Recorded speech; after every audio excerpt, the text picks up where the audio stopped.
RSS प्रमुख मोहन भागवत कहते हैं, जब भी दुनिया खुद को संकट में फंसा हुआ पाती है तो हमारा देश ही वह ताकत बनकर उभरता है जो उसे संकट से बाहर निकालता है। इंसानी अस्तित्व का सही नजरिया हमारी इसी आध्यात्मिक समझ में छिपा है। जब बाहरी दुनिया से मटेरियलिज्म, रिडक्शंस और कंज्यूमरिज्म के तूफान आते हैं तो ऐसे तूफान अक्सर दूसरे समाजों को तबाह कर देते हैं। वे लहरें जब बस बहकर निकल जाती हैं कि यूनान, मिस्र, रोमा सब मिट गए जहां से, कुछ बात है कि हस्ती मिटती नहीं हमारी। वो हस्ती ये ज्ञान है जो संत महात्माओं से हमको निरंतर मिलता है। अध्यात्म का ज्ञान है जो बाकी सृष्टि को पता नहीं था, बाकी देशों को पता नहीं था, हमारे पूर्वजों को पता हो गया। तो उसके कारण हमारा देश दुनिया को समय समय पर संकट में फंस जाती है, दुनिया तब लड़खड़ाती है, तब उस संकट से बाहर निकालने वाला देश बन जाता है, क्योंकि जीवन की संपूर्ण दृष्टि हमारे इस अध्यात्म ज्ञान में है। जीवन की वास्तविक दृष्टि हमारे इस अध्यात्म ज्ञान में है। हम सब लोग संघ जैसे संगठन, हम भौतिक क्षेत्र में काम करते हैं, लेकिन हम भी काम कर पाते हैं और हिंदू समाज, अपने देश का समाज अपने को इसमें सहयोग करता है, धीरे धीरे अपने आप को बदल देता है। इसका कारण क्या है?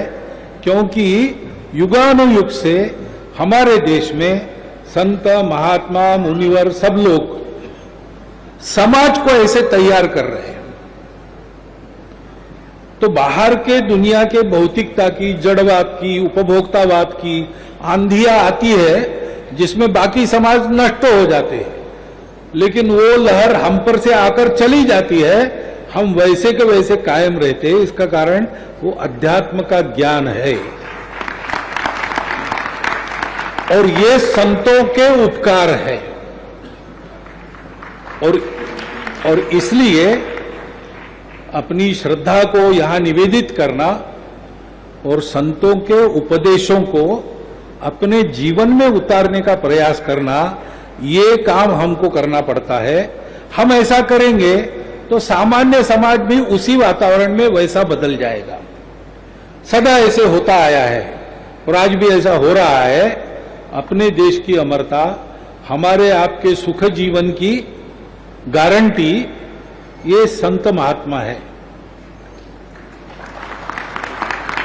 उनके द्वारा अध्यात्म का ज्ञान, अध्यात्म के प्रकाश में व्यावहारिक ज्ञान भी,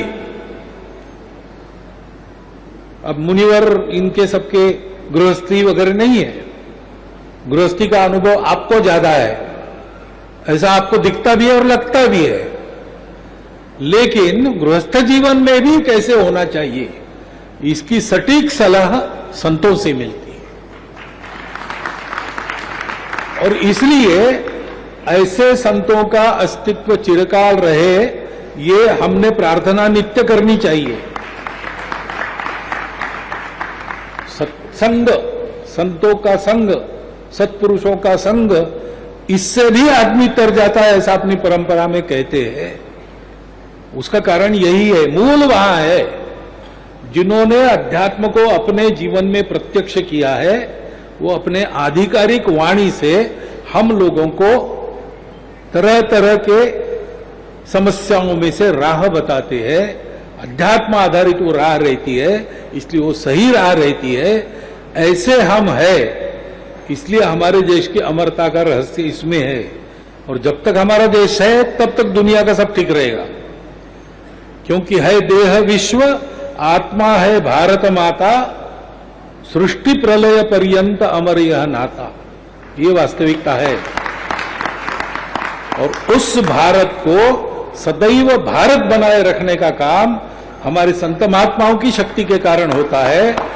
उस शक्ति के उपकरण हम बने, इतना एक अनुरोध आज के इस दिवस पर